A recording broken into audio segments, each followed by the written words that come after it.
नमस्कार, आप देख रहे हैं न्यूज इंडिया और आपके साथ मैं हूं भानु दीक्षित।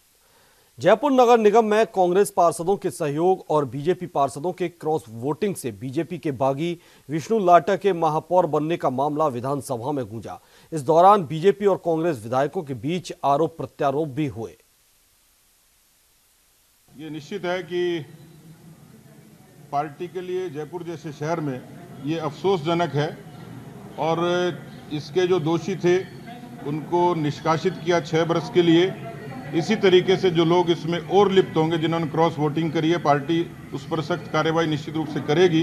राजनीति में शुचिता का होना नितांत आवश्यक है, नैतिकता का होना नितांत आवश्यक है, लेकिन जिस प्रकार का कांग्रेस का चरित्र हम सब के सामने आया है, चुनाव से पहले जयपुर ग्रामीण के अंदर जिला प्रमुख को जिस तरीके से जो भारतीय जनता पार्टी के जिला परिषद के सदस्यों के द्वारा चुना गया था, उसको प्रलोभन देके कांग्रेस पार्टी ज्वाइन कराई गई।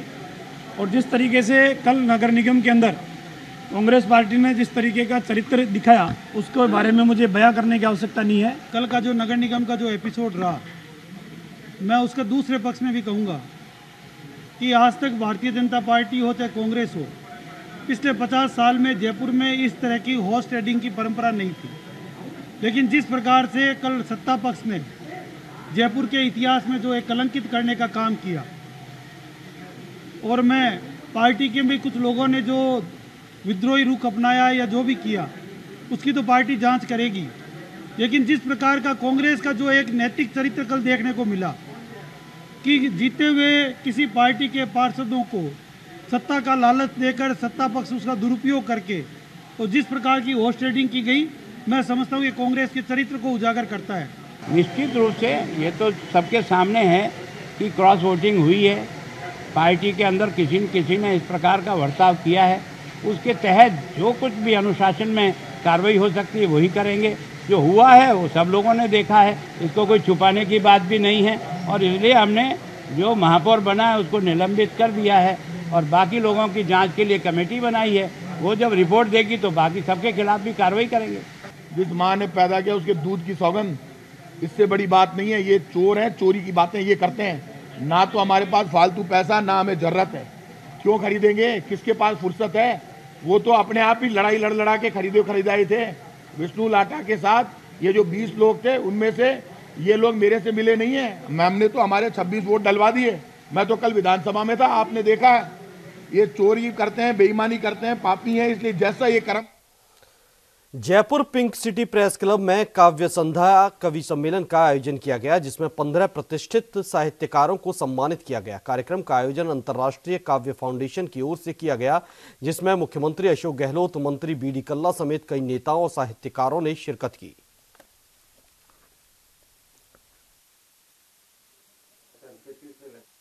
प्रियंका गांधी को महासचिव बनाए जाने पर कांग्रेसी कार्यकर्ताओं में उत्साह का माहौल है। ऐसे में मुख्यमंत्री अशोक गहलोत और उप मुख्यमंत्री सचिन पायलट ने प्रियंका गांधी को बधाई और शुभकामनाएं दी।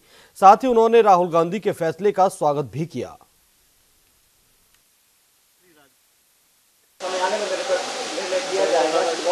चुनाव लड़ेगा, लेकिन आज ऑर्गेनाइजेशन की तरफ से, संगठन की तरफ से जो नए अपॉइंटमेंट्स हुए हैं, उसे लेकर पूरे देश भर में बहुत अच्छा संदेश दिया है।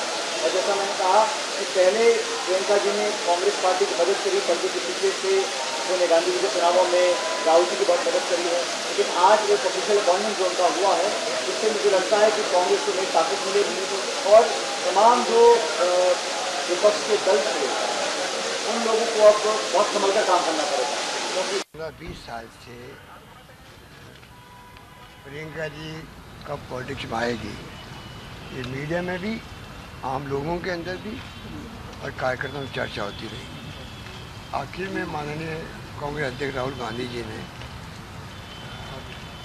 उनकी घोषणा भी कर दी, अपॉइंटमेंट भी कर दी।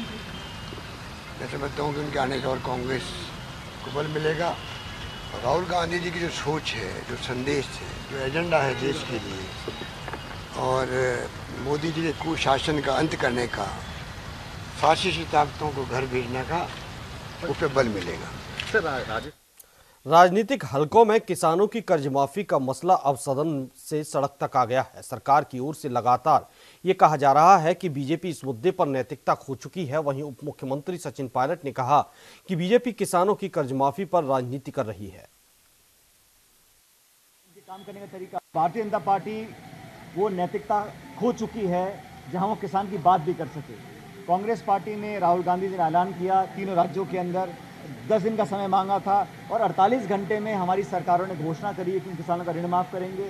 सहकारिता विभाग डिपार्टमेंट से जो 50,000 की लिमिट वसुंधरा जी ने तय करी थी, हमने कहा संपूर्ण कर्जा माफ़ होगा और 2 लाख रुपए तक का बाकी संस्थाओं से हम कर्जा माफ़ करेंगे। समिति की रिपोर्ट बहुत जल्द आएगी और भाजपा शासित प्रदेशों में, चाहे वो उत्तर प्रदेश हो चाहे महाराष्ट्र हो, वहाँ किसानों के साथ धोखा दिया गया। घोषणा करने के बाद भी लोगों को 100 रुपये का, 200 रुपये का चेक मिला, जो उनके साथ मजाक था। लेकिन कांग्रेस गंभीर है और कार्यकाल के शुरुआत में बीजेपी ने कांग्रेस और किसान के दबाव में 11वें घंटे अंतिम समय में जाकर कुछ घोषणा करी, जिसका भार हम उठा रहे हैं। नोखा में नगरपालिका की ओर से दैनिक मजदूरी करने वाले लोगों को बेदखल करने का मामला विधानसभा में देखने को मिला। बीजेपी के विधायक बिहारी लाल विश्नोई ने इस मामले पर सरकार का ध्यान आकर्षित करते हुए हस्तक्षेप करने की मांग की है। विश्नोई ने बताया कि सुप्रीम कोर्ट ने इस दिशा में निर्देश जारी किए हुए हैं। उठाया था जो हमारे नोखा नगरपालिका क्षेत्र में सैकड़ों लोग अपने परिवार का पेट पालते हैं, गाड़े थेड़ी ये लगा के अपन डेली का रोजगार करते हैं, रूटीन का रोजगार करते हैं, जिससे उनका घर चलता है, चूल्हे चलते हैं। और नगरपालिका नोखा ने उन पर तलवार लटका रखी है, उनको बेदखल करने की, उनको वहां से हटाने की, जबकि ना तो कोई वेंडिंग जोन तय किया गया अभी तक। और हाईकोर्ट, सुप्रीम कोर्ट के भी निर्देश है, हाईकोर्ट के भी निर्देश है ऐसे कि जब तक वेंडिंग जोन तय नहीं किया जाए तब तक ये रोजमर्रा की अपनी आमदनी करने वाले, परिवार चलाने वाले लोग इनको बेदखल नहीं किया। राजस्थान सरकार द्वारा किसानों के लिए की गई कर्ज माफी की घोषणा और सवर्ण आरक्षण को लेकर बीजेपी सड़कों पर उतरने की तैयारी में है। विधानसभा में उपनेता प्रतिपक्ष राजेंद्र राठौड़ ने पत्रकारों को बताया कि सरकार ने 10 दिन में कर्ज माफी की घोषणा करके किसानों को झांसा देने का काम किया है। वहीं सरकार सवर्ण आरक्षण को लटकाने का काम कर रही है, जबकि कई राज्य उसे लागू कर चुके हैं। ऐसे में 28 जनवरी को बीजेपी पूरे प्रदेश में सड़कों पर उतरकर आंदोलन करेगी।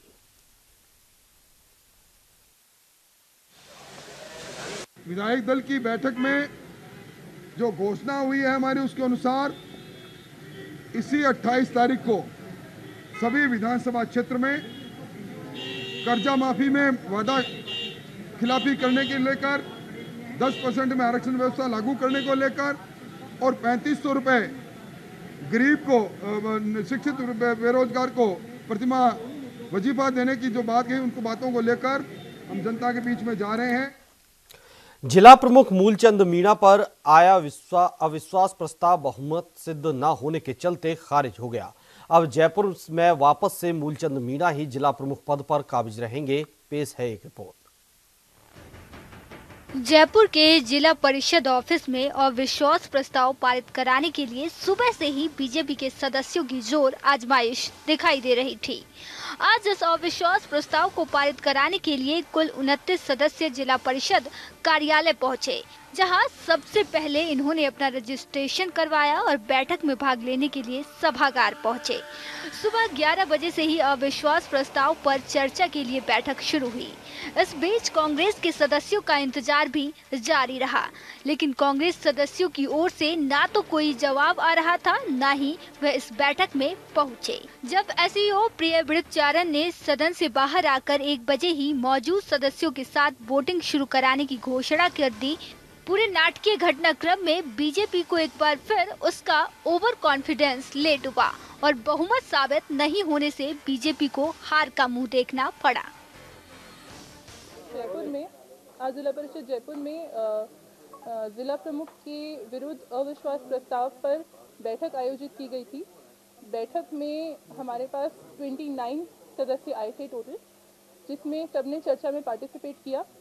उसके उपरांत वोटिंग में 27 लोगों ने वोट किया। सभी ने प्रस्ताव के पक्ष में वोट किया, बट क्योंकि हमारे पास प्रस्ताव को पारित करने के लिए 39 लोगों की रिक्वायरमेंट थी, जो कि 3/4 ऑफ द टोटल हाउस है, तो 39 का नंबर नहीं कंप्लीट होने की वजह से प्रस्ताव पारित नहीं हो पाया।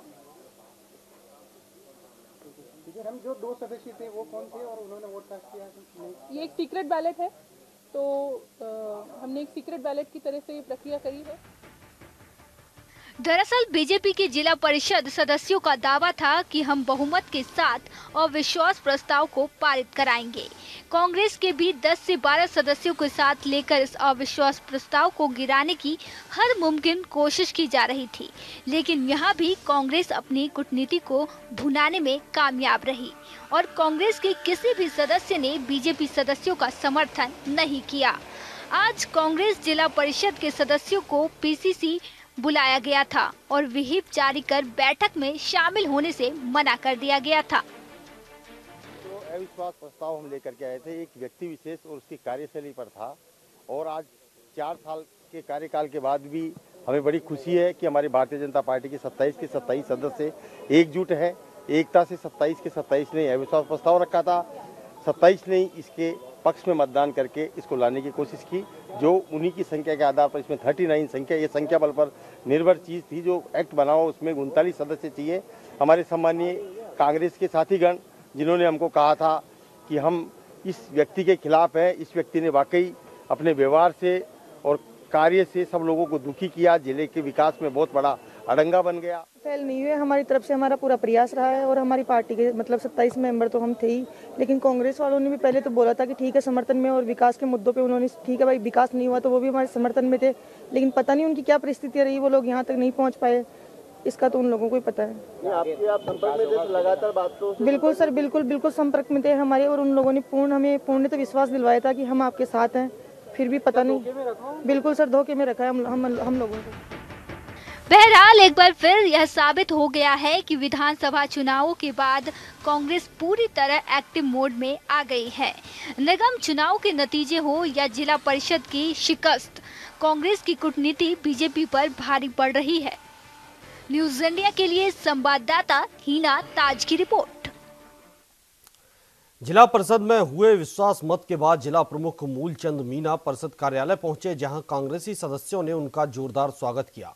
मीडिया को संबोधित करते हुए मीना ने अविश्वास प्रस्ताव गिरने को जनता और कांग्रेस के परिषद सदस्यों की जीत बताया। जनता की जीत है, कांग्रेस कार्यकर्ताओं की जीत है। हमारे जिला परिषद मेंबर जो कि ये खड़े हैं, ये जुझारू रूप से इसमें कि जनता का विकास सकारात्मक चलता रहे, उसके लिए इन्होंने दिन रात करके और अपने मंतव्य को सही रखते हुए और जो प्रस्ताव लाए थे, कुछ असामाजिक तत्व उसमें शामिल हैं और उनका हौसला नीचा गिराने के लिए इन्होंने उसको असहमत किया। और आज आप देख रहे हैं कि जनता में इतनी सकारात्मक उसकी पहल हुई है। राजस्थान में स्वाइन फ्लू की स्थिति भयावह होती जा रही है, वहीं सरकार के दावे भी आंकड़ों में खुलते दिखाई दे रहे हैं। स्वाइन फ्लू से 56 मौतें महज 23 दिन में हो चुकी हैं, जबकि मरीजों की संख्या 1508 पर जा पहुंची है। वहीं सरकार की अब तक अवेयरनेस और स्क्रीनिंग के इंतजामों की पोल भी खुल रही है, जिसमें 3 दिन में कुल 83,22,437 लोगों की स्क्रीनिंग की गई है और 17,02,156 संदिग्ध मरीजों में खांसी जुकाम सहित रोग से मिलते जुलते लक्षण पाए गए हैं और 3,079 संभावित लक्षण वाले मरीजों को टेमी फ्लू दवा मौके पर दी गई।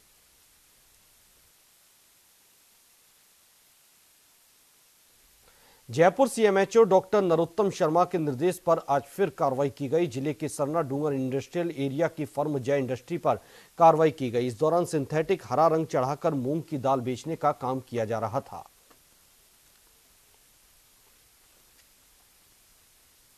जयपुर के प्रागपुरा थाना पुलिस ने 3 मामलों का पर्दाफाश करते हुए कुल 10 अपराधियों को गिरफ्तार किया है, जिसमें 7 अपराधी हैं और 3 नाबालिग अपराधी शामिल हैं। वहीं जयपुर ग्रामीण पुलिस अधीक्षक हिंद कौर महावर ने जानकारी देते हुए कहा कि 20 जनवरी को पावटा के मशहूर व्यापारी मनोज अग्रवाल के घर पर हमला हुआ था, तो दूसरी घटना 7 दिसंबर को व्यापारी यादराम गुर्जर से हुई थी।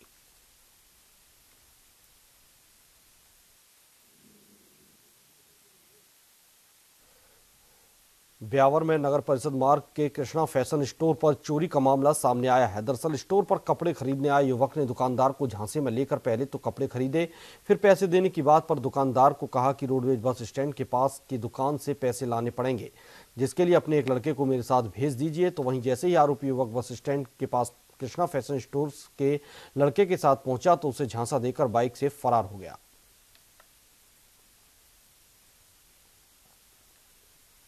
जयपुर पर आधारित फिल्म जयपुर जंक्शन फिल्म 25 जनवरी को रिलीज होने जा रही है। इस पर जानकारी देते हुए फिल्म निर्देशक मोहसिन खान ने बताया कि फिल्म में कलाकार से लेकर फिल्मांकन तक जयपुर में ही किया गया है। जयपुर जंक्शन से फिल्म की शुरुआत होती है, इसलिए फिल्म का नाम जयपुर जंक्शन दिया गया है।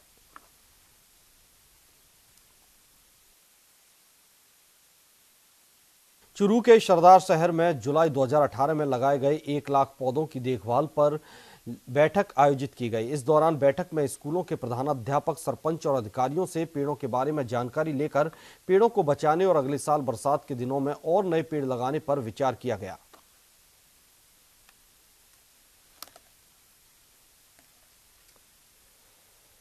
जहां दूल्हा हो और घोड़ी ना हो, ऐसा देखने में कुछ अलग लगेगा, लेकिन सरदार शहर तहसील के एक गांव पुलासर में ये भी देखने को मिलता है। इस गांव में आज भी दूल्हा घोड़ी पर बैठकर बारात में नहीं जाता। ये परंपरा सैकड़ों वर्षों से इस गांव में चली आ रही है और इस गांव के युवा आज भी इस परंपरा को निभा रहे हैं। गांव के बुजुर्गों के मुताबिक गांव के लोक देवता दादोजी महाराज से जुड़ी हुई है, जिसे आज भी पूरा गांव निभा रहा है।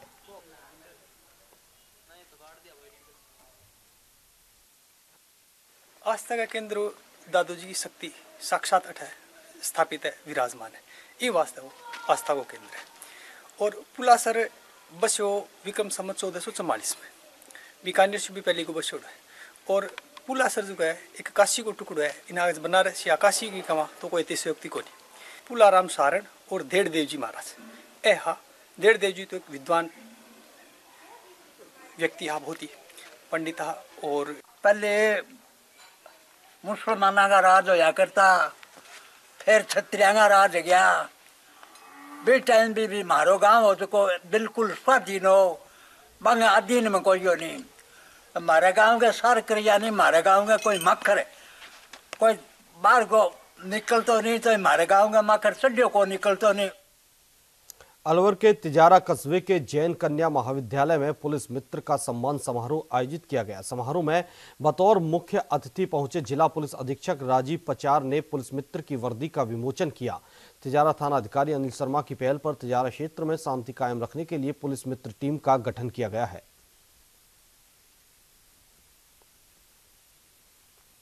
अच्छी पहल की हुई है। इसमें कस्बे के युवाओं को पुलिस के साथ जोड़ा गया है। ये लोग मुख्य रूप से पुलिस के साथ रात्रि गश्त में लगभग 50 बच्चे हैं जो रात्रि गश्त में पुलिस के साथ शामिल होते हैं। और इन्होंने जैसा कि अभी बताया गया था बातचीत में, पिछले 3 महीने में लगभग 8 लोगों की जो एक्सीडेंट में घायल हुए थे उनकी जान बचाई है। और इसके अलावा पिछले जब से इन लोगों ने काम शुरू किया है, क्षेत्र में जो आपराधिक गतिविधियां हैं, विशेष तौर से रात में जो होने वाले अपराध हैं, संपत्ति संबंधी जो अपराध हैं, उनमें काफ़ी गिरावट आई है। मैं धन्यवाद करता हूं इन लोगों का भी और हमारी पुलिस टीम का भी, स्थानीय थानाधिकारी और उनकी पूरी टीम का, जिन्होंने इतनी लगन मेहनत से इन लोगों को सबके साथ जोड़ा है। और आशा करता हूँ कि ये लोग इसी तरह बेहतरीन।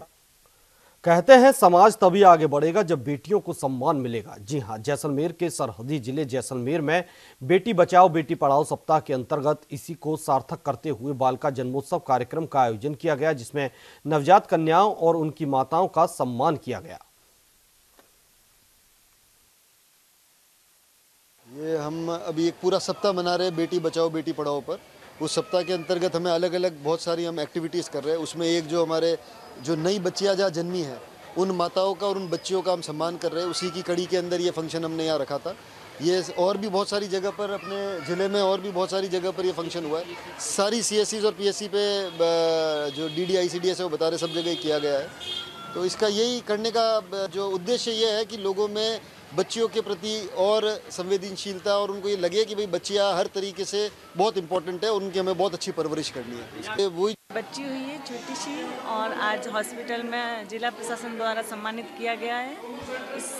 मेरी गुड़िया को भी, इसका नाम भव्यांशी है, इसको और इसके पीछे मेरे को भी सम्मानित किया गया है। यहाँ जिला कलेक्टर द्वारा इसको सम्मानित करके एक नारी शिक्षा को बढ़ावा दिया गया है।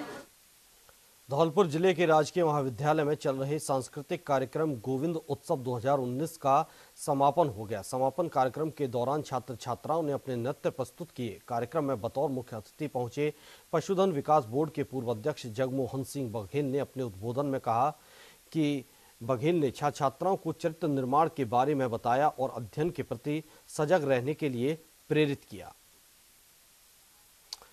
तो वहीं यूपी के संबंध में जिलाधिकारी अविनाश कृष्ण सिंह ने सरकारी अस्पताल का औचक निरीक्षण किया। इस दौरान स्वास्थ्य विभाग की बड़ी लापरवाही सामने आई। इस दौरान अस्पताल में कार्यरत रसोइये ने बताया कि 16 जनवरी से ठेकेदार मरीजों के लिए बनने वाले खाने का राशन उपलब्ध नहीं करवाया है। मामले में गंभीरता दिखाते हुए सीएमओ को मामले में तुरंत कार्रवाई के निर्देश दिए। थोड़ी सी वहाँ पर जो निर्माण कार्य था, हमें पता चला है कि यूपीपीसीएल द्वारा उसका निर्माण हुआ है, तो कुछ निर्माण में कमियां थी, उसके संबंध में उनका जवाब तलब किया जाएगा और उस पर यथोचित कार्रवाई की जाएगी। एक रसोइया थी वहाँ पर बोल रही है कि जो पेशेंट आते हैं उनको दूध नहीं मिल पा रहा, खाना नहीं मिल पा रहा, क्योंकि वहाँ का जो ठेकेदार है वो छुट्टी गया हुआ है। ये समस्या भी आई थी। उसमें जो पुराना ठेकेदार था वो उपलब्ध नहीं होने के कारण कुछ नहीं मिला, लेकिन उसके लिए मौके पर ही निर्देश दे दिए गए कि उसका लोकली अरेंजमेंट कर लिया जाए और अगली डीएचएस की बैठक जो आगामी 2-3 दिन के अंदर ही संपन्न हो जाएगी, उसमें फिर वो नए एजेंसी का चयन हो जाएगा और उसके माध्यम से आपूर्ति सुनिश्चित कराई जाएगी। पटना में राजद नेता तेज प्रताप यादव ने बयान देते हुए कहा कि प्रियंका गांधी के यूपी प्रभारी बनने से कांग्रेस में जान आ गई है। तेज प्रताप ने कहा कि कांग्रेस में प्रियंका गांधी पूरी तरह से इंदिरा गांधी की भूमिका में है। उन्होंने कहा कि प्रियंका की पार्टी में आने के बाद ब्लेंडर विस्फोट होने वाला है और वो आगामी चुनाव में विपक्षियों के छक्के छुड़ाएंगी। कांग्रेस में जान फूंक पाएंगी।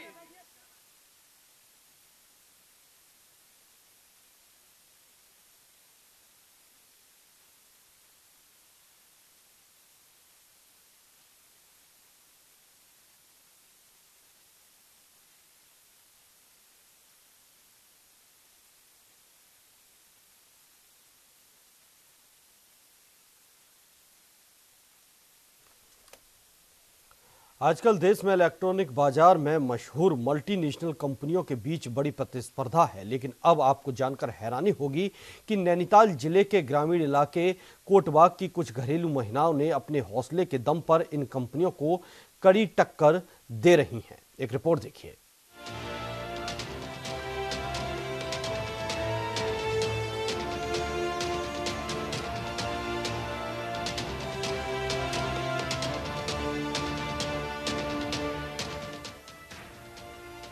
बबीता और चरणप्रीत कौर उस स्वयं सहायता समूह का हिस्सा है जो अपने दम पर कई जगह रोशनी बांट रही है।